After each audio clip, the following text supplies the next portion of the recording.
南の島はあったけパイナップルプル頭ポカポカアホバーカ Hola a todos, bienvenidos a un nuevo episodio de One Piece Reñoño. El día de hoy toca análisis de una película y pues nos tocó revisar Akira, que es una película considerada de culto, entonces pues va a versar nuestra conversación y análisis sobre ella, así que estamos aquí, pues está Alonso López, Gio, como siempre. Hoy se nos une Edwin nuevamente, qué bueno que estás con nosotros, Edwin, y Meche, que pues va a estar con su cámara apagada, pero ella siempre pues tiene buenos argumentos. Entonces, pues vamos a platicar y pues como siempre el preámbulo de esta película que seguramente pues muchos de ustedes ya conocen, está en Netflix y pues es ya algo antigua, entonces seguramente ya la han visto, ¿verdad? Dice acá que Akira pues es una película de anime post-apocalíptica. Está dirigida por Katsuhiro Otomo y fue estrenada el 16 de julio de 1988 en Japón. Es una adaptación del manga del mismo nombre, creado también por Otomo. Y bueno, el diseño de personajes, la ambientación de la película fueron adaptadas del manga. Y bueno, aquí podemos ver una trama un tanto más reducida que la que nos muestra el manga, pero aún así pues trata de capturar su esencia. Y en este caso, pues Akira es considerada una película de culto y su realización fue muy popular en esos entonces porque fue considerada la producción animada más costosa en la historia en su época, ¿no? Entonces, pues, sí es algo difícil de entender un poco esta película, les seré sincera, al principio, cuando la empecé a ver no me atrapó, sí siento que necesita bastante atención, algo como lo que platicábamos anteriormente con Paprika, ¿no? Pero pues terminé de verla y siento que ya después pude hilar un poquito mejor las ideas, entonces me sorprende la calidad de animación, yo creo que eso es algo que le debemos de reconocer. No creí que fuera tan vieja hasta que ya como que les digo, volví a ubicarme y dije, no, pues sí, fue de 1988 y estamos en 2021, entonces tiene prácticamente más de 20 años, entonces para la calidad que tiene, la verdad es que yo considero que se ve muy bien los detalles que tiene la película y cómo está armada. Siento que eso le dan pues ese preámbulo, le dan esa esencia de que se vea bien a pesar de los años en los que fue creada, ¿no? Entonces, bueno, eso fue una parte de lo que a mí me gustó. Y bueno, ahorita vamos platicando acerca de la historia que nos cuenta esta cinta. No sé quién quiera empezar a platicarme pues si les gustó, si no les gustó, ya saben como quién iniciamos en los análisis, su opinión. Empiezo con Edwin, que ya no te habíamos visto. Platícanos, Edwin. Bueno, un gusto estar nuevamente aquí. La película me gustó. Igual, como tú dices, los gráficos, la animación es muy buena. Debe serlo, dado el presupuesto que tuvo en su época. Es considerada la producción más costosa en lo que es anime. Pero la película es buena y sí comienza un poco lenta, pero según mi parecer es como para darnos un preámbulo de los personajes, quién es Tetsuo, quién es Kaneda, o sea, más o menos para hacernos una idea de ellos. Por eso como que empieza un poco lenta la película. Y yo pensé más o menos que se iba a ir como una crítica sociopolítica por cómo comenzaba, de que estaban en contra del gobierno y cosas por el estilo. Pero a medida que va avanzando ya se mete de lleno en lo que es ficción, darnos acción. Bueno, en resumen, la película me gustó bastante. Hay ciertos detalles que por ahí me generaron algunas dudas. Como siempre es confusa, como ya lo habían dicho, pero en general la película es muy buena. Me gustó. Gracias, Edwin. Sí, es algo confusa. Necesita nuestra atención, ¿no? Como muchos de estos animes antiguos que requieren sentarse a verlos. Bueno, Alonso López, platícanos tu experiencia con Akira. Como tú lo dijiste, es algo que hay que poner mucha atención, como lo hicimos con Paprika, y es algo que a mí me falla, o sea, a mí sí me cuesta poner atención en películas que siento que comienzan muy lento. Eh, De hecho, yo también me sorprendí cuando vi de qué año era, porque cuando empecé a ver la animación, dije, esto es como 90 y tantos, principios de los 2000, algo así, porque se me hizo muy buena. Hemos visto películas ya bastante antiguas, creo que como la de Con Poco, o no me acuerdo cómo se llama, la Guerra de los Mapaches, De que es verdad, por ahí del Mapache, 80 sí. y tantos, 84 me parece, y era una animación que sí se veía su edad, sí se veía el tiempo. Dije, ok, por eso me fui con que no pensé que esta fuera tan antigua. Respecto a la historia, me costó un poquito entenderle porque no me daba la historia de qué eran los niños verdes, o sea, dije, ¿qué son? ¿De dónde salieron? Sí, ya a como iba ya entendía, ok, es un proyecto, eran un experimento, eran niños que envejecieron, no sé, este, mm, pero hay algo que creo que se los comenté. Yo me fui con que al principio pensé que iba a ser algo como al estilo de Mad Max, y de hecho, o sea, busqué de ahí me di cuenta del año, porque pensé, ok, cuando vi que iban todos en motos y que una especie de ciudad post-apocalíptica o algo así, pensé que iba a ser al estilo Mad Max. Chequé y pues dije, ok, Mad Max es del 76, 78, por ahí así, es mucho más vieja, entonces por ahí partí. Creo que se los comenté. Eh, También a mí, bueno, a mí me gustan mucho los videojuegos. A mí el personaje de Totsuka, ¿cómo se llama el chavo? Se me olvidó. ¿Tetsuo? Tetsuo. Ajá. Tetsuo. Subo. Ok. Cuando se puso la capa roja, a mí se me hizo muy parecida a un personaje de King of Fighters, que es Kano de 1999. Y después cuando vi que sacó su brazo, dije, ok, no o sea, Kano de Miel está inspirado en este personaje porque es mucho más viejo. Y de ahí vi que sí hubo como que un problemas ahí por el personaje. No, creo que lo único que hicieron fue cambiarle el pelo porque antes sí lo tenía negro y se lo pusieron azul y después blanco. Pero no sé en qué terminó. Pero la historia es buena. La historia es buena, pero hay que ponerle mucha atención. Eh, Está bastante larga porque son casi 2 horas de película. Y las demás que hemos visto creo que son de 1 hora, hora y media. Creo que esta es por lo que dice Edwin, de que quisieron dar un trasfondo o algo así de los personajes, por eso se llevó más tiempo, pero también nosotros los hemos dicho en otras películas.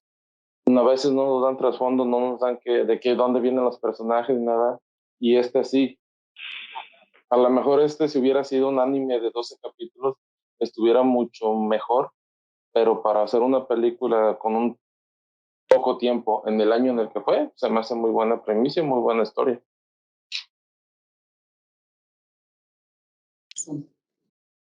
Pues sí, exactamente. Yo también encontré esa similitud, ¿no? Y yo, de hecho, cuando lo vi dije Ska, ¿no? Porque esa era mi primer referencia. Y luego, cuando ya te digo, me ubiqué, dije, no, pues o sea, de ahí se inspiraron para el personaje. Pero bueno, platiquemos entonces, Gio, ¿tú qué nos puedes comentar de la película de Akira? Digo, pues es que, bueno, es algo como que lo que ya dijeron, yo la verdad, cuando se propusieron películas fue como que la que tenía, precisamente por las imágenes que ustedes tienen de fondo, y yo me imaginaba que iba por ahí, y no. Las motos tienen muy poco que ver. este, O sea, porque creo que es la mayor referencia, ¿no? Que teníamos. Incluso hay por ahí una referencia en una película, un libro, o sea, el de Ready Player One, que hablan mucho de la moto de Akira. Y si quedó de ver esa moto. Pero bueno, este, ese no era el punto. Eh, como bien lo comentaban, o sea, la animación se ve bastante bien. O sea, se nota que sí. O sea, el presupuesto que se les dio, porque es considerada una de las más caras, se nota. por lo mismo, ¿no? De que, como lo comentan, no parece tan vieja como otras que hemos visto de Ghibli, por ejemplo. O sea, de Ghibli si le pones un poco, también depende mucho de la técnica de la animación, porque Ghibli no varía mucho, incluso la película que sacaron el año pasado, la ves el siguiente año y ya parece vieja, pero al menos por ese lado sí. Sí es un poco enredada, a eso no se le niega, pero tampoco no es muy difícil de seguir una vez que enfocas a los personajes, ¿no? O sea, si acaso el punto aquí está es en que de repente como que te cambian al protagonista. Te empiezan con uno, después pasa a Tetsuo, después de repente como que te cambian el enfoque a otro, entonces ahí a lo mejor es donde se vuelve, pero fuera de ahí no le siento gran complicación. Lo que sí es que también me queda de ver un poco la parte de que se considera post-apocalíptica, porque tampoco no la vi tan, yo la vi como que más un mundo cyberpunk, o sea, futurista, sí un poco devastado, pero así como que post-apocalíptica, sí fue como que no, ¿no? no me suenas en ese ambiente. Entonces, pero fuera de ahí tiene por ahí algunos puntos de exposición bastante buenos, que sí, como bien lo dijo Alonso, a lo mejor para un anime de 12 capítulos hubiera estado muy bien, pero como película, y se hizo lo que se pudo, se empieza un poco lento precisamente por eso, ¿no? Que muchas veces hemos criticado en animes de, este, de varios capítulos, ¿no? Que les hace falta ese trasfondo a los personajes, les hace falta eso que como que nos haga tratar de identificarnos o tratar de seguirle su historia. Pero fuera de ahí, pues es una buena película. Creo que más que nada por la animación es que la consideran como que de culto, pero fuera de ahí está bien. Gracias, Gio. Pues sí, precisamente ahorita que estás mencionando eso, yo también me fui con esa idea de la moto, ¿no? Y yo pensé que iban a hacer algo así como pandillas, rebeldes, cuestiones de este tipo. En el hecho del post-apocalíptico, creo que es por la bomba que lanzaron que se ve al inicio de la película. Pero si no, pues no te darías cuenta, ¿no? Que es algo post-apocalíptico. Pero bueno, y en la parte esta que mencionabas de que se podría haber extendido un poco más hacia el anime, yo creo que, o como si fuera un anime, perdón, yo creo que a mí sí me hubiera hecho falta esa extensión porque realmente sí, se me dificultó entenderle. Yo siento que necesitaba más contexto con respecto a los personajes, con respecto a lo que estaba pasando, a sus ideales, porque sí de repente ahí como que me perdí, pero bueno, ya después le agarré el hilo. Meche, ¿tú qué opinas de Akira? Platícanos cómo te fue viéndola.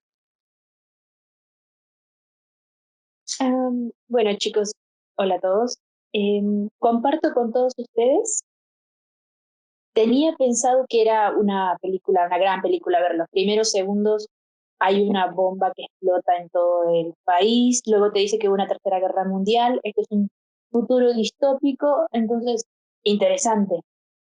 Hay motos preciosas, entonces sí, crees que va a ser algo como Mad Max, yo también pensaba eso. Pero luego te ponen protagonistas todos mecos, interesados más en motocicletas y tetas, discúlpenme, pero no sé cómo es que llega la gente a considerar una película de culto. No soy cinéfila, soy una ignorante en ese tema.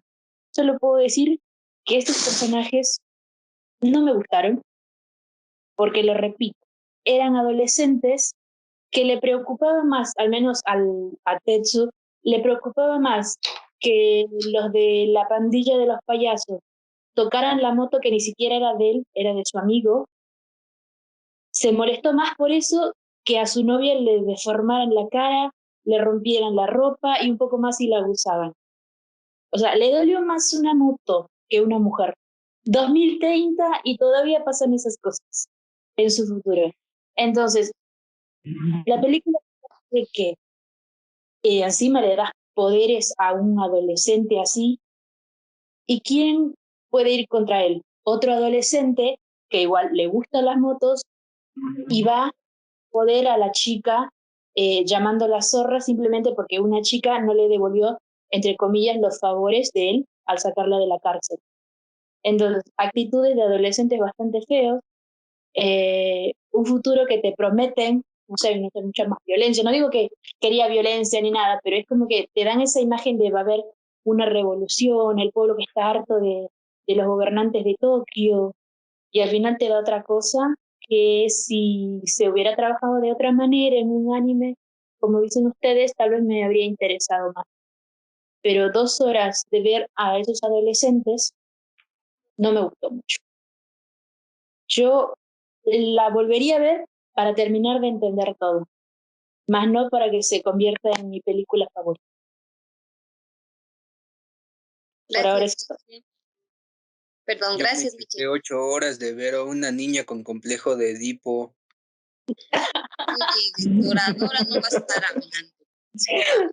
Pero bueno, sí, en esa parte del poder, sí me gustaría a lo mejor si pudiéramos ahondar en un tanto de eso.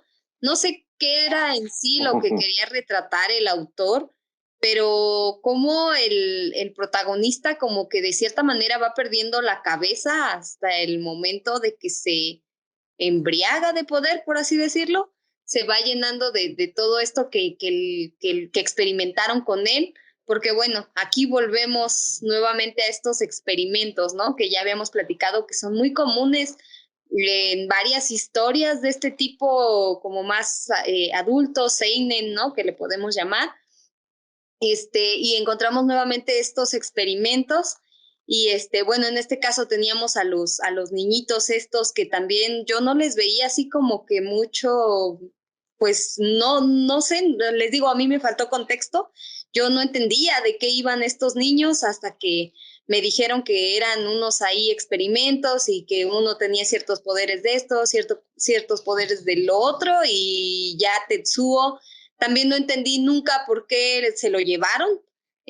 No sé si porque tuvo contacto con el niño y eso iba a potenciar sus poderes o era alguien especial y no sé, no entendí esa parte, entonces a ver si ustedes ahorita me apoyan y pues cómo les parece esto que dice Meche, ¿no? El hecho de cómo son los personajes que utilizan mucho estos adolescentes y cómo van perdiendo la cabeza o cómo van actuando de maneras un tanto, pues, adolescentes, ¿no? No sé cómo llamarlo de otra manera, ¿no? Inmaduras. Edwin, nuevamente nos quisieras empezar a platicar. Sí, claro. Bueno, primero, acotando algo de lo que dijo Meche, se volvió más una película de culto porque fue como que le abrió la puerta al género cyberpunk en lo que es anime, por el presupuesto que se invirtió y porque fue una de las primeras en salir de Japón, salir a Occidente y ser bastante vista. O sea, más que nada por eso se volvió de culto, no en sí, por, como dice Meche, no es que sea más. Es buena la película, pero no es excelente. Más se volvió de culto por esos puntos que acabo de decir. Lo del poder sí lo explican un poco, porque ellos dicen en el momento que están hablando de que si no estás preparado para tener este poder, el poder te va a consumir y no vas a poder controlarlo. Algo así dicen. Pero ¿por qué se lo llevan? También me explican. Porque al parecer en el momento que se toca con esto de estos niños, se activa un poder que ya estaba dentro de él. Como tenían una máquina y podían ver el aura, dentro del aura se dieron cuenta que el poder era igual o parecido al de Akira. Akira fue el que explotó hace 30 años y provocó la Tercera Guerra Mundial. O sea, de ahí viene. O sea, tenía ya ese poder latente, ahí se dieron cuenta, y él empieza a perder el control de los poderes es justamente por estos niños, porque ellos tratan de matarlo para evitar que ocurra otra guerra. Y empiezan a hacer que vea visiones, empiezan a tratar de matarlo, y debido a eso es que él pierde el control de sus poderes. No es porque, yo también al principio, porque la vi 2 veces esa parte, tuve que regresar porque no entendía el principio. O sea, tuve que regresar, darme cuenta que más o menos por qué, porque yo decía, ¿por qué? ¿Por qué pierde así de la nada? Simplemente está en llegada de poder de la nada. Pero ya dándote cuenta, viéndola nuevamente, te das cuenta que es por eso. Que te explican de que no estás listo para este poder y eso hace que pierdas el control.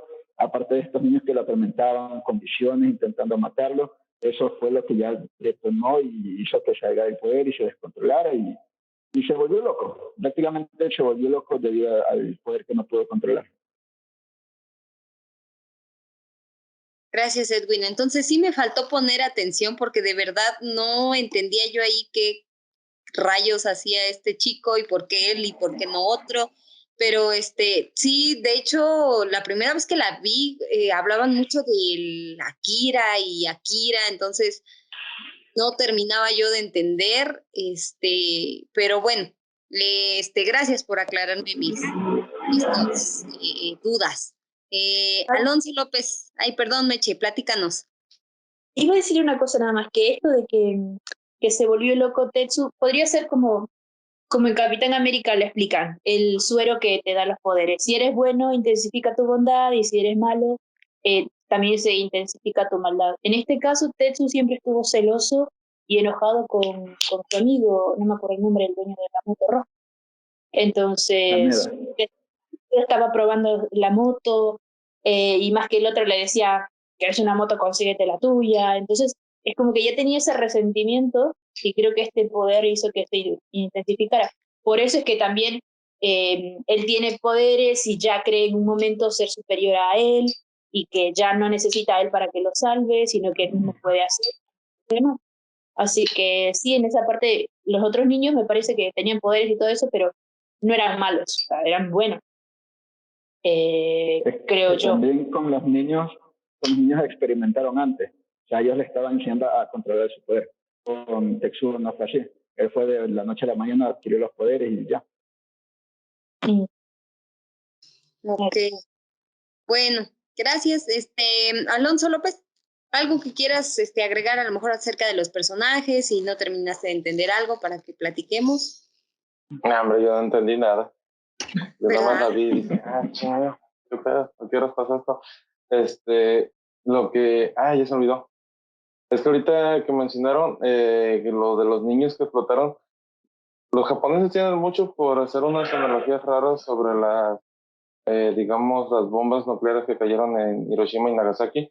Y yo creo que de ahí viene de que es como un poder o algo que dañó bastante Japón, algo que tuvo que haber un nuevo inicio en la historia de Japón. Entonces, como que ahí, sí, es cyberpunk, todo esto, pero como se me hace, ¿cómo puedo decirlo? Un poquito más de ensueño, cómo evoluciona Japón. Hemos visto, o sea, Japón, a la par de que sufrió 2 ataques, 2 bombas nucleares, es una ciudad que tiene bastante tecnología, están muy avanzados en muchas cuestiones, y ahí es cuando nos damos cuenta que a veces la corrupción daña más que 2 bombas, porque en México es un país que no se ha metido en guerras y estamos por separados de Japón. Lo que dijo Meche de 2 adolescentes que se enfocan más en una moto que, bueno, de Tetsu, que se enfoca más en el valor de una moto que en el de la mujer. Estamos viendo que los japoneses siempre hasta la fecha son como de muy machistas, por decirlo de algún modo. Y si a eso, o sea, en la actualidad, imagínense algo que fue escrito en el principio de los años 80.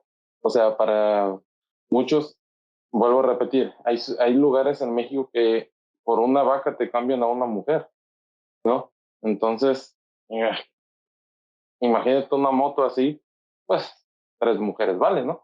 Bueno, pero está muy cabrón hacer esta, digamos, comparativa, porque son años distintos, aunque sean 2030, 2300, lo que sea, pues la historia fue escrita en el 80.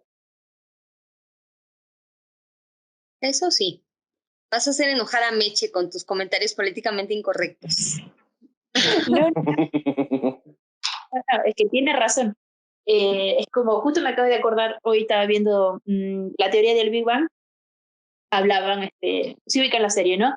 Leonard con Howard estaban hablando, le decían a Sheldon que tenía que hacer algo para que las mujeres se preocupen por estudiar la ciencia, o sea, para que se enfoquen en eso. Y bueno, Sheldon decía que ya tenemos igualdad y todo eso, que Star Trek era como que eh, la epítome de la igualdad. Y Leonard dice, ok, es el programa más avanzado, tienen toda la ciencia avanzada, pero en el año no sé cuánto que está en Star Trek, todavía tienen a la teniente Uhura de color contestando el teléfono. Entonces es más o menos así. No importa qué tan avanzado estuviste en la época, por ejemplo, que esté en el año 3000, 4000, no sé cuánto, pero seguían rigiendo los estereotipos de esa época. Es lo mismo. Es una película del 90, están en el 2030, pero siguen rigiendo los estereotipos de esa época. Y sí, el continente asiático la verdad es demasiado machista, pero no sé, son como cosas, tópicos que detesto, entonces ya desde ahí como que empezamos muy mal. No me gustó. Y como todo, el arte es subjetivo, así que no me va a gustar. Gracias, Meche. Gio, ¿tú qué opinas de estos personajes que nos presenta Kira? Es que, híjole, ¿cómo ponerlo para, para hacerlo más simple? Los personajes dentro del contexto en el que están son pues son lo que la historia necesita. ¿Vale? Si buscamos cambiar el estilo de un personaje, ya no cuadra con la historia. En este caso, si la historia va de cierta manera, así es. Lo comentaba ahorita, ¿no? A lo mejor medio en broma, medio en serio, de que es, por ejemplo, incluso lo que comentábamos de Toradora, sí, si cambias tantito, incluso lo dijimos en el análisis, si cambias un poquito a un personaje para que actúe un poquito más sensato, la historia cambia completamente. Igual, al menos yo lo he visto en varios de los animes que hemos visto, sobre todo en el seinen y en el shoujo. O sea, los personajes dentro de ciertas historias pues tienen que ser de la manera en que tienen que ser. En este caso, en Tetsu, ustedes mismos lo mostraron o lo dijeron. Él es mucho la forma de cómo se da el poder en las personas. Cómo conforme se va teniendo el poder, obviamente la persona va cambiando. Que también nos muestra esa paradoja que dice que mientras más intentas que algo no pase, más vas a conseguir que suceda. ¿Qué es lo que ustedes dijeron? No, pues los niños a fuerzas querían matar a Tetsu, pero si los niños no se hubieran tratado de meter ahí, a lo mejor y no pasa lo que pasa. Porque él tenía una relación bastante clara con la vida que él tenía. Sí, un poco de poder, sí, a lo mejor y sí, ¿no? Pero fuera de ahí no pasaba a mayores. Y eso, bueno, no sé si ustedes han visto una película que se llama Poder sin Límites. Se trata de precisamente 4 chicos que de repente obtienen poderes telepáticos.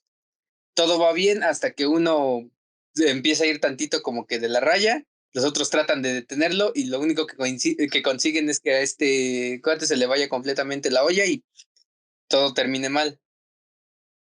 Entonces creo que es más o menos lo mismo aquí. O sea, todo iba relativamente bien hasta el momento en el que alguien o algo trata de impedir o trata de meterse en el camino de la otra persona. Fuera de ahí, pues sí, como bien dijo Edwin, la forma del, de lo que consigue la película es lo que lo hace que sea de culto. No todo lo que es de culto significa que tenga una excelente historia, un gran desarrollo de personajes o algo, Evangelion, pero pues son consideradas de esa manera precisamente, ¿no? Por lo que consiguen fuera de Japón, por la exposición que tienen, por las técnicas de animación, por el reconocimiento del director, por como estudio Ghibli, por ser la primera película extranjera en ganar un Oscar. O sea, por eso son consideradas películas de culto, no es estrictamente por la historia. Pero fuera de ahí, pues, como les comento, o sea, los personajes, tratar de criticar el cómo se comportan para la historia, no, sí podemos decir el cómo a lo mejor y pudieron haber hecho ciertas cosas, pero fuera de ahí, pues, para la historia funcionan. Bueno, al menos eso lo vi más, sobre todo en este tipo de anime. Pues sí, yo creo que en sí, por eso hay géneros o demografías, ¿no? A las que va dirigido. Y es porque al final de cuentas nuestros protagonistas pues siguen una línea. Es muy raro aquel protagonista que se va por otro lado, porque ya, no sé, cambiaría totalmente, como dices, la historia, ¿no? También en los shonen, pues tenemos a nuestro héroe, a nuestros villanos, o al amigo del héroe, al rival, cuestiones de este tipo, que pues ya estamos acostumbrados a ellos, ¿no? Lo que decíamos en capítulos anteriores, el hecho es cómo lo van a desarrollar, cómo se va a ir manejando la historia y cómo van a jugar con estos personajes, ¿no? Entonces, bueno, bien dices, para esta película funcionan los personajes que aquí nos están poniendo, ¿no? Y pues estas analogías con respecto a cómo corrompe el poder a Tetsuo, y pues nuevamente nos encontramos ahí con esa rivalidad con el coprotagonista, ¿no? Que es Kaneda, ajá, algo así, sí, ¿verdad? Entonces, bueno, volvemos a tener esos roles. Y pues ahora no sé qué otro punto podríamos abordar acerca de Akira, a lo mejor con respecto a cómo se van desarrollando la historia. Decíamos que va un poco lenta y a mí en todo el desarrollo en sí, pues no me terminó de atrapar. Me quedaban muchas dudas acerca de qué era Akira, ¿no? Hasta el final que creía que era como un arma, pero luego al parecer era un experimento y luego creo que eran juntas, o sea, hicieron un experimento de un arma con un niño y creo que este fue el que hizo que todo detonara y al final estaba sucediendo lo mismo, ¿no? Con Tetsuo, que tenía por eso esta relación con el primer Akira, por así decirlo, y al final de cuentas era una bomba de tiempo, ¿no? Y entonces, no sé ustedes qué me puedan platicar, a lo mejor alguna metáfora con respecto a esto que mencionaban tanto que era Akira, ¿no? Decía ya Alonso, a lo mejor es una analogía a lo que fueron las bombas nucleares, a lo mejor es otra analogía hacia los experimentos que se hicieron en la Segunda Guerra Mundial, tal vez es como lo que vimos en Monster, ¿no? Que decíamos, están tratando de crear al soldado perfecto, están tratando de crear a lo mejor un arma biológica. No sé ustedes qué analogía me pudieran platicar con respecto a lo que nos menciona tanto en la película, que es Akira, a lo mejor tal vez podría ser incluso el poder, ¿no? O el dominio, no sé, ustedes qué relación encontraron, cómo se dieron cuenta que era Akira, a lo mejor también lo podemos relacionar con Paprika, porque Paprika también nos dejaba como esa incógnita, ¿por qué la película se llama Paprika? Decíamos en ese análisis, ¿no? Que era porque era como el condimento que hacía falta, ¿no? Y bueno, entonces con respecto a estas metáforas que nos van metiendo ahí o a unas analogías que podríamos hacer con respecto a lo que es Akira, Meche, ¿nos quisieras platicar?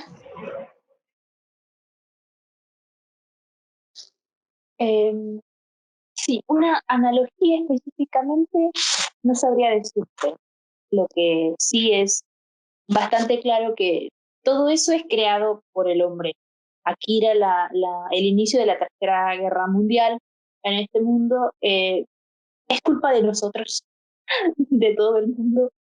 Ah, es algo que estoy segura en algún lugar de este planeta están investigando otra manera de hacer una bomba mucho más efectiva. Y es lo mismo que hacían en ese momento. Buscar una manera de ganar la guerra de un solo golpe, creando armas biológicas y todo eso. Entonces, es, es bastante interesante que lograron hacer eso, o sea, se creó Akira o como sea que se haya originado, eh, pero seguían apareciendo, o sea, es como que cometiste el error, sabes lo que trae consecuencias este proyecto, pero vas y tienes 3 niños más con esos poderes, entonces ¿Qué necesita el ser humano para aprender que con eso no se juega? ¿Qué necesita para entender que todo un país sufrió en la Segunda Guerra Mundial, todo tu país se sufrió en esa explosión, en ese inicio de la tercera, pero 30 años después, ahí estás, invirtiendo, dejando al país en la miseria y todo eso, construyendo ese país que está, porque la gente hacía las protestas y reclamaba como cualquier país de Latinoamérica. Tu país está malísimo, pero todo el mundo está preocupado en los experimentos y toda esta cosa de la guerra. Entonces, es como que sabemos lo que nos depara el futuro. La verdad que cualquier país desarrollado está gastando toda su fortuna para crear armas biológicas para hacer el país más potente y más fuerte y todo eso. Creo que podría ser una analogía como decir, está pasando. Eso es lo que pasa en esa película en la vida real. No sé a qué escala, no sé si ya tienen una Kira creado, lo dudo, o sea, no son tan inteligentes la gente, pero ya. Y nadie, o sea, tenemos una pandemia mundial justamente por estos experimentos raros. Y estoy segura que hay un laboratorio mínimo en cada continente que está tratando de desarrollar bacterias mucho más peligrosas que esta. Entonces, nada, como resolución la gente es muy estúpida y mientras tenga un poco de inteligencia va a querer aprovechar esa inteligencia para el mal. El conocimiento que tiene no va a ser suficiente y va a querer seguir haciendo pelotudas. Exactamente, muy bien, Meche. Siempre tienes buenos argumentos. Ya nos hacías falta también. Alonso, platícanos. Es que ahorita me viajé con lo que dijo Meche y sí, o sea, a mí se me hace, el COVID fue creado, eso sí, el que diga que es un murciélago, y esas son unos de los tipos de guerras biológicas que se van a dar.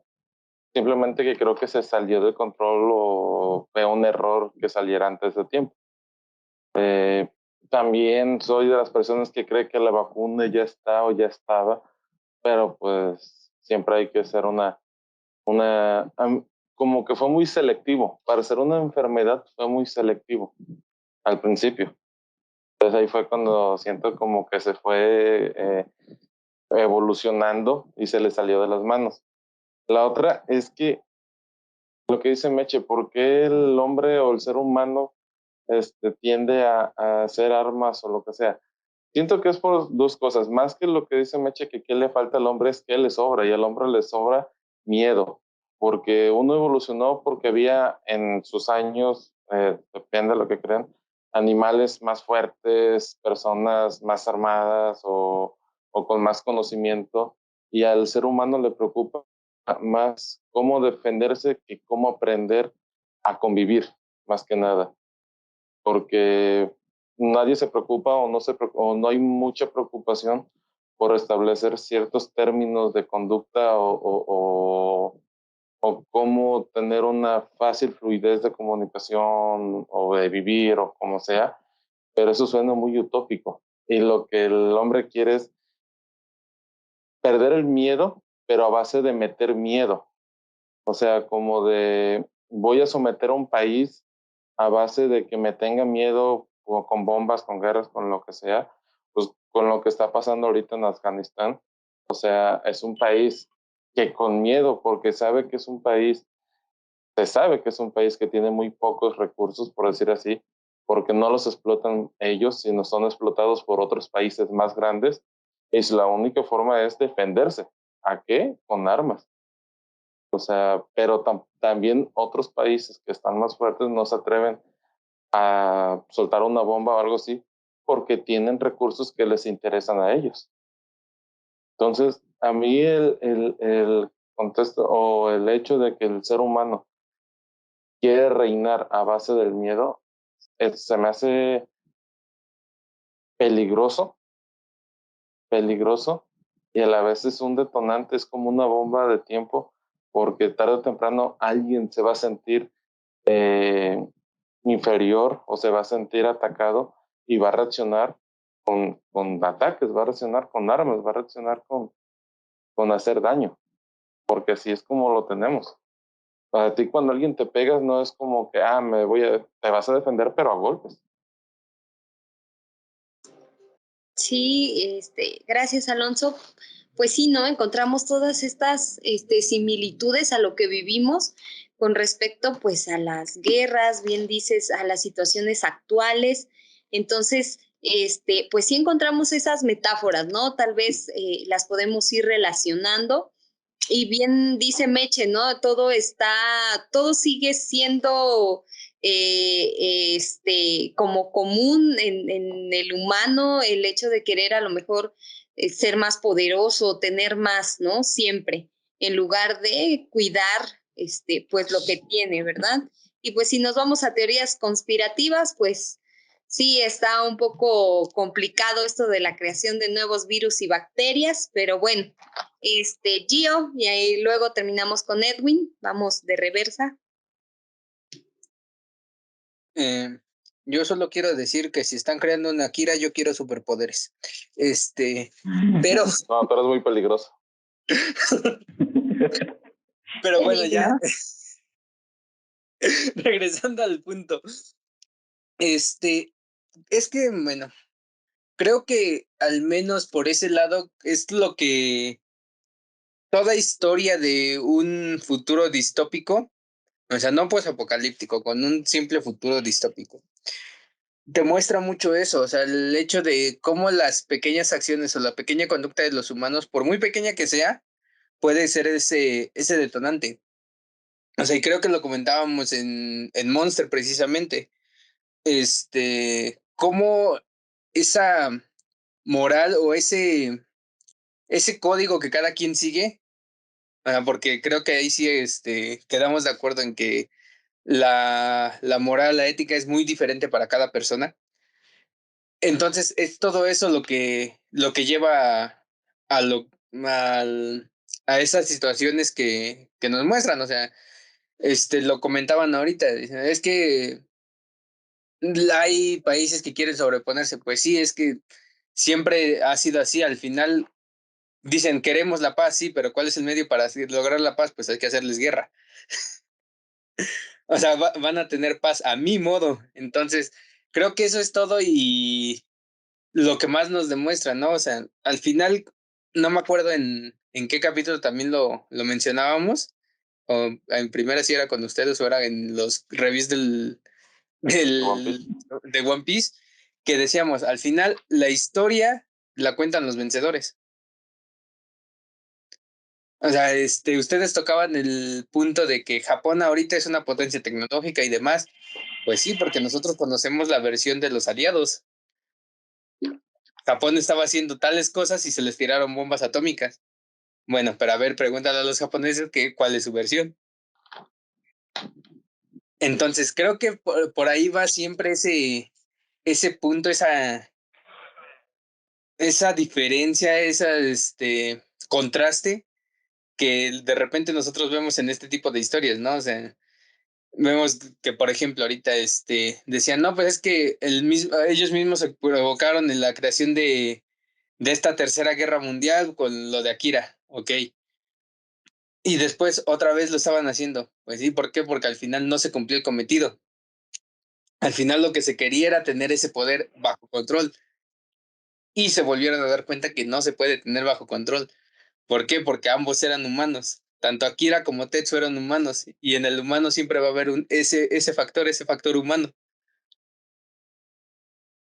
Por eso es que incluso la misma tecnología no es infalible, porque todo es creado por un humano. Entonces creo que precisamente es todo eso, ese factor humano es lo que conllevas normalmente a un éxito o a un fracaso completamente, pero no hay un punto medio. O sea, como la religión, También es creada por humanos. por eso. Y en su tiempo fue usado en algo malo. Y ahorita Santa sigue siendo usada en Inquisición. algo malo. Ahí está el padre Maciel.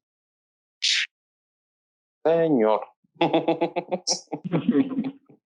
Bueno, pues sí, al final de cuentas, el humano está en su naturaleza, ¿no? El hecho a lo mejor de querer dominar, sobresalir, en ese caso, a cualquier costo, ¿no?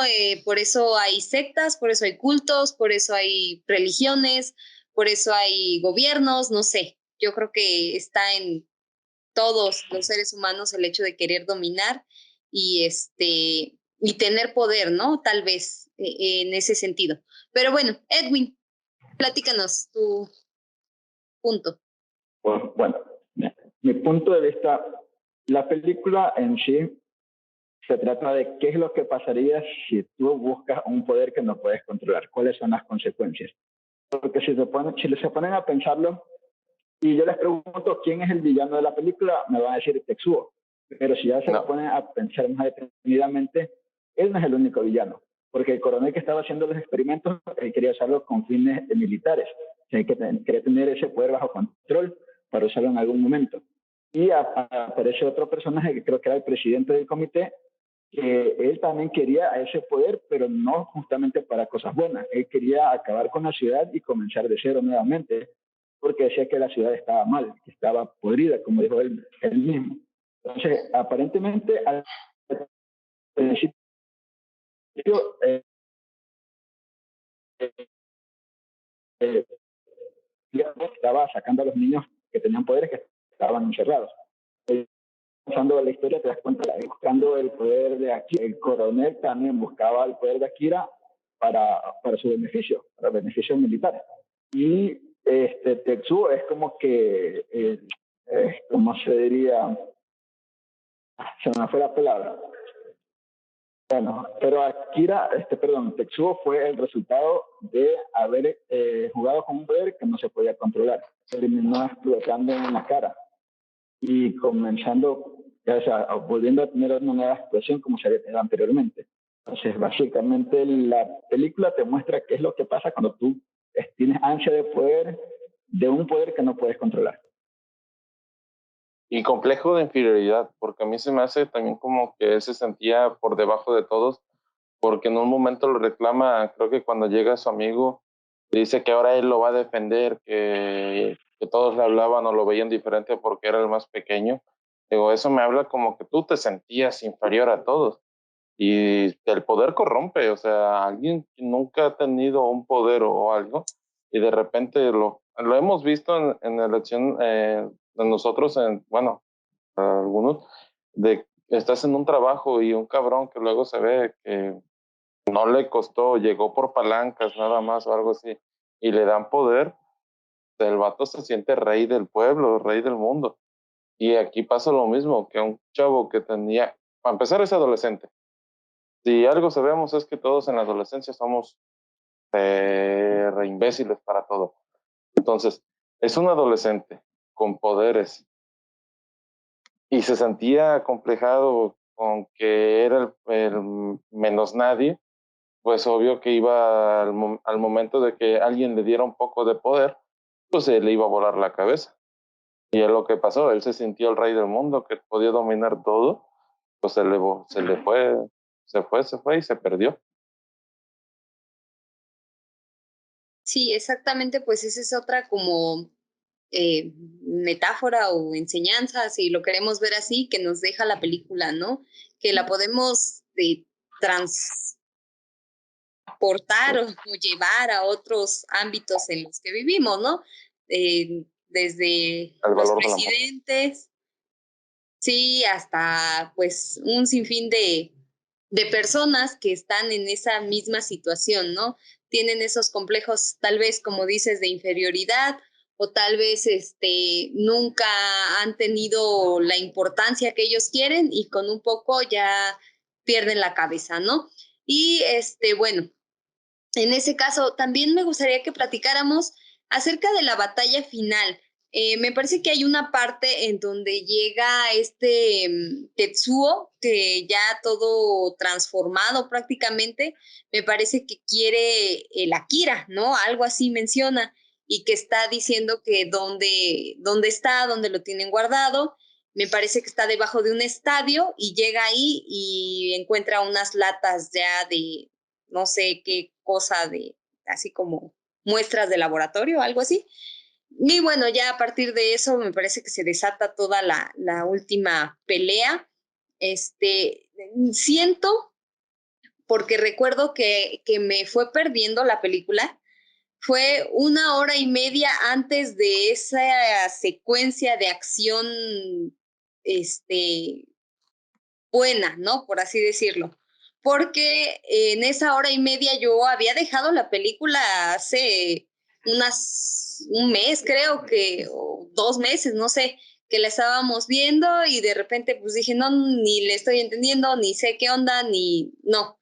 Entonces, fue 1 hora y media porque justamente la última media hora es donde se desarrolla esto final y estas peleas y esta secuencia de acciones un poco más envolventes, ¿no? Entonces, en esta parte, no sé si quisieran platicar acerca de la última pelea, de cómo se fue desarrollando tal vez la película antes de llegar a esta pelea, cómo es que tal vez le hizo falta a lo mejor un poquito más de acción en los primeros minutos para que nos terminara de atrapar. A mí me gustó mucho la parte donde está la persecución de motocicletas, que me parece que es como la primera secuencia de acción que tenemos, ¿no? Dices, ay, no, pues las motos y, no, pues la pelea de pandillas y todo esto. Pero después de ahí como que cae en no sé, o sea, como que te va, bueno, a mí me fue perdiendo, cae en algo así muy, muy, muy, lineal, tal vez. Vemos otra secuencia, tal vez, donde se encuentra con estos niños que tratan de hacerle la vida imposible a Tetsuo, pero en sí no hay como una acción que nos atrape, ¿no? Hasta la pelea final, para mi gusto, que ya fue prácticamente los últimos minutos, ¿no? Siento que sí me faltó más de emoción. Pero bueno, ustedes díganme cómo sintieron esta pelea o tal vez qué escena los atrapó más, donde dijeron, sí, sí, está padre, sí, sí, le voy agarrando el modo, ¿no? Edwin, me interesa mucho tu opinión porque tú eres el que está así como que más de que sí, sí le entendí. Entonces, platícanos, Edwin. Este, bueno, lo que encuentra al final Tetsuo son restos de Akira, de cuando hubo la explosión, y eso es lo que tienen ahí encapsulados para hacer los experimentos. En sí, como tú dices, no hubo como que muchas escenas de acción, pero sí me llamaba bastante la atención cuando los niños empezaban a tratar de matarlo y se transformaban como en conejos, en osos. Y cuando estaban peleando, y esa parte sí me llamó la atención, aparte de las escenas finales que son de la pelea. Incluso creo que sale al espacio para destruir este satélite. O sea, esto sí se me hizo bastante interesante. Como ya mencionaba anteriormente Alonso, en la parte en la que se parece bueno, en la parte en la que se inspiraron para hacer acá 999, y como que, yo esperaba esa escena. O sea, justamente esperaba esa escena en que se transformara la mano. Yo también. Sí. Y ahí explican más o menos un poco de cómo fue la explosión, de qué era Kira, quién era Kira. Y en sí, como tú dices, también me quedo con las últimas escenas de la última pelea. Fue donde vimos realmente más acción, porque en otro fue como que el desarrollo de por qué pasaban las cosas, por ahí una que otra persecución. Y en sí, alguna escena que sí que me haya llamado más la atención, no creo. En general, no es que he dicho, me quedo con esta escena, no tengo. Gracias, Edwin. Meche, ¿alguna escena que recuerdes que dijiste aquí me atrapó o aquí de plano no entendí? Bueno, no puedo decirte una escena que me haya atrapado. Bueno, sí, tal vez en ese momento cuando descubren que es Akira, o yo pensé que lo que estaba bajo el estadio era pues una persona, pero que simplemente que una persona súper escondida de alguna manera. Yo pensé que iban a estar en frascos como estaba hecho de berenjena. Yo no sabía eso. Entonces, fue interesante, pero tampoco es como que, wow. Una escena que no me gustó para nada fue cuando Tetsu empieza como a, su cuerpo como que empieza a transformarse, a desbordarse, todo, y hace esto que logra atrapar a Kirana, no me acuerdo su nombre, y a la chica, y los tiene a los dos ahí todos salvados. Yo digo, la chica, ¿por qué se mete? ¿Por qué fue a verlo? Y termina siendo víctima también ella de eso, una muerte injustificada, si las hay. No, no me gustó mucho, pero en particular no hay una escena, lamentablemente, que diga, wow. Pero lo bueno, lo destacable de esto es que si no estoy equivocada, y nuestro contradictor Gio que me diga si estoy mal, creo que el director de la película es el mangaka, entonces el director te da, o sea, es el mismo autor de la obra, entonces te muestra la película, el orden, el tiempo, todo como tú quieres que vea, como que lo veas, como él pensó su obra, como él pensó el manga, así quieres que tú que veas la película. Entonces eso es lo que me parece genial. Es como que mis Una autores, cosa, no tanto lo que dice Meche, porque cuando hicieron Akira, el manga todavía no estaba finalizado. En sí, el manga aún no tenía un final. O sea, fue como que ya las últimas partes cambian bastante. Así haya sido el mismo director. Hizo como que un final para la película y otro final para el manga. lo sé, eso sí, sí lo sé que está bastante, está un poco diferente y está reducido y todo. Pero yo me pongo a pensar, yo digo, Cassandra Clare me hiciera ahora la serie de los tres últimos libros las últimas horas. Es una serie que está incompleta de esa autora, ¿ok? Con otro final. Para mí eso es canon, para mí eso es perfecto, porque la autora de mis libros me está dando una serie para ver, me está dando los actores, me está dando las sensaciones que ella expresa en ese libro. Entonces, para mí es fantástico que el autor del manga sea el director de la película. No sé qué tan fascinante sea para el resto o qué tan usual sea que los directores, los mangakas dirijan los animes o las películas. Todo. Para mí fue bueno porque digo, es lo que él quería. Es el dueño de la obra, entonces me está. Bueno, aquí yo creo que voy a hacer el papel de Gio y voy a estar en contra de Meche. Porque en el momento que se hizo la película, el mangaka no sabía cómo iba a terminar el manga. O sea, es canon, pero él no sabía cómo terminar el manga. O sea, te dio un final alternativo, sí, que es canon y todo, pero sin saber cómo iba a terminar su manga. Ya. Y a lo que importa cómo quedó, lo hizo el autor. Es que al final Sí, el hecho de que... Dale. No, dale, sigue. Bueno, yo iba a comentar, el hecho de que el autor esté involucrado en hacer algo y lo haga canon, no significa que sea lo mejor. Ahorita tú presentabas el caso de Cassandra Clare, sí, la saga de Cazadores de Sombras, pues está inconclusa, se quedó así, y si te presenta un libro, tú dices, va, pues para ti es canon. Y no, yo también te puedo dar el ejemplo de J.K. Rowling, que ha aceptado canons que le dan en la torre a toda la historia. Ella estuvo involucrada en los guiones de Fantastic Beasts y cada vez la historia se va a estar yendo más al carajo. Ella aceptó el The Cursed Child, que es un bodrio de historia y es canon. Y todo eso aprobado por la misma autora. Entonces, muchas veces el hecho de que el autor esté metido en las decisiones de una adaptación, no siempre es lo mejor. Incluso si no nos ponemos tan exigentes, tenemos al mismísimo Mark Miller. Mark Millar es una eminencia en el mundo de los cómics, pero él está metido en todas las adaptaciones. Y todas las adaptaciones live action de sus, no, live action y animadas de sus encarnaciones son una basura. Porque él siempre presenta una historia así como Otomo, una historia que él vende, la hace todo, pero nunca tiene un final. El final, cuando se empieza a adaptar, nunca está escrito. Entonces llega el momento en el que chocan las ideas. Son canons ambas, sí, pero nunca van a ser iguales. Es ahí donde empieza a haber ese tipo de cruces. Interesante. Yo creo, bueno, no sé, me vino a la mente las versiones de director, ¿no? Que creo que habíamos platicado antes.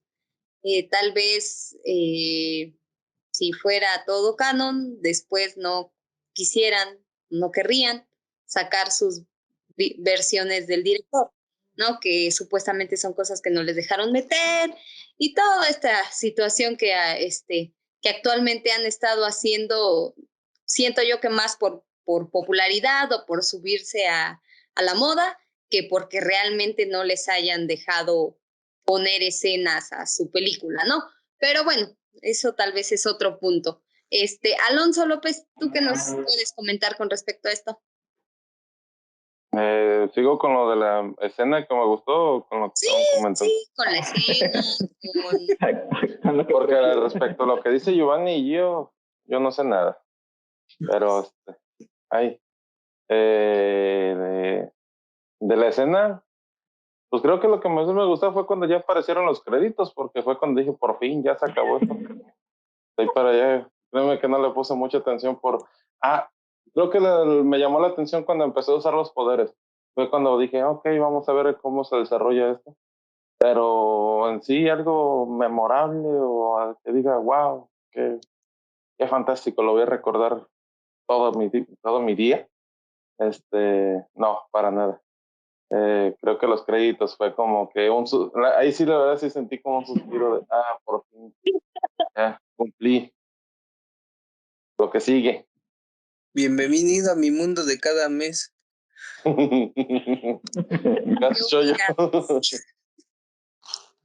Pues sí, gracias Alonso. Sí,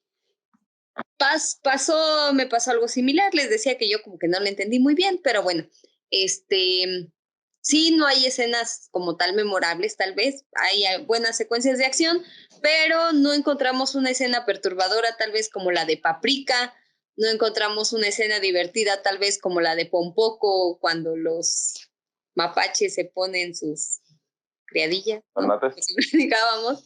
Y bueno, creo que nos quedó de ver esa parte de la película, ¿no? Sí había escuchado, por lo que vi, que faltó como ponerle mayor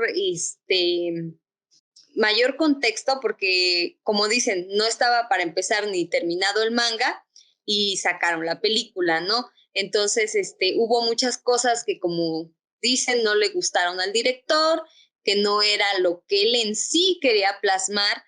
Igual creo que es complicado, ¿no? Tratar de plasmar toda tu historia o toda tu idea en una película e incluso darle un final a la película sin antes darle un final al manga.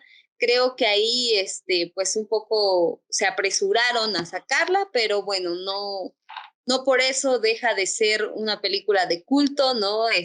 Considerada pues una de las mejores animaciones en su época y de las más caras, ¿no? Y de hecho, pues hasta actualmente, como le platicábamos al principio, ¿no? Si la vemos, no creemos que es de esos años. Bueno, entonces, ¿con qué les gustaría concluir acerca de Akira? ¿La recomendarían? ¿No la recomendarían? Como dice Alonso, se les hizo cansada, no sé. Empezamos con Meche, luego Gio, Edwin y Alonso. Yo digo que la volvería a ver nada más para entender mejor y como ya sé cómo termina, o sea, qué es la historia, es como para unir cabos, para decir, era por esto, era esto, como para que me quede más claro la cosa. Recomendarlo, bueno, si me preguntan qué puedo ver, si quieres perder 2 horas, mira Akira, pero la verdad es que no le encontré algo como wow. Yo siempre les digo que lo juzgo por si tiene un final feliz, por más que lloré y todo esto, si tiene momentos de felicidad, pero aquí fue como que, ok, te miro y ya fue como no, como que mucho sentimiento y eso es lo que me gusta en las películas. y anime y lo que sea. Que haya emociones, muchas emociones, y no nada más, ¿qué rayos es Akira? ¿Quién rayos es Akira? ¿O por qué la película se llama Akira y nunca lo veo? Entonces, es eso. Pero sí, siempre es bueno algo interesante, ¿no? Algo fuera de lo común, algo a lo que no estoy acostumbrada. Gracias, Meche. Gio. Uy, volver a verla, no, estoy decepcionado, yo quería más motos. Pero sí sí es como que recomendarla, pero no por la historia, sino más que nada como lo comentábamos, ¿no? O sea, al final sigue siendo un parteaguas dentro de la animación, de la propaganda, de lo que significó en su tiempo, más que nada para eso, o sea, para que se entienda de dónde están partiendo ahorita, pues, películas como Kimetsu no Yaiba, como todas estas películas que están como que llegando, pero ya con ese boom. O sea, porque Akira, pues, en su momento era, pues, una película más que sí como que puso mucho sobre la mesa acerca de lo que es la animación japonesa. Pero por la historia como tal, no. Gracias, Gio. Edwin. Yo, si llegara a recomendarla, sí daría las indicaciones de que si te gusta el género cyberpunk, mírala. Que le des algo de tiempo porque comienza un poco lenta y que pongan atención a ciertos detalles. Eso lo hemos aprendido de Gio cada vez que hacemos los reviews de One Piece. Hay que poner atención en los detalles. Esas serían mis recomendaciones. Si alguien quiere ver Akira, si a alguien le gusta el género cyberpunk, está bueno de verlo. Gracias, Edwin. Alonso. Mande. Yo, para recomendarla, obviamente no. Al menos que me cayera mal esa persona, así como de órale, ten. O a las personas que dicen que sí le entienden a Evangelion. Así como, ok, mira, pues, chécate esta. A esos mamadores. A esos sí, órale, mírenla. Y otra, que ahorita me acordó de Meche que dijo que estamos hablando que es una película de culto. Y dijo que ella estaba esperando que era Kira, que la película se llama Kira, pero no aparece. Para pasar lo mismo con Paprika. Y hace poco estaba escuchando en un podcast que las películas de culto, el nombre no tiene nada que ver con las películas. O sea, que es lo que le hacen de culto. Que si tú ves una película de culto que se llama, no sé, La rana verde de mi patio y ves que en la película no se ya trata nada de una rana verde, ¿no? Y sin embargo ves una que se llama No manches Frida, pues ya te imaginas lo que estás viendo. No te esperas otra cosa. Y ya se me olvidó lo que iba a decir.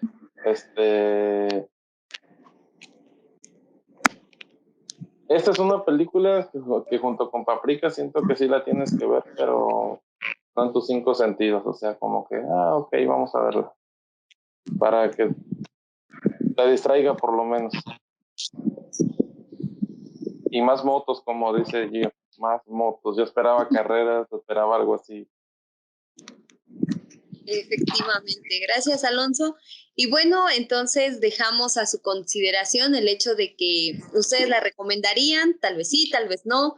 Déjenos sus comentarios como siempre y pues con esto terminamos un análisis más de pues One Piece Reñoño, que en esta ocasión tocó la película de Akira de manera al azar, pero bueno, como siempre, con el compromiso de todos de verla y pues de dar nuestros mejores puntos de vista y opiniones. Entonces, nos vemos en la próxima review. Adiós.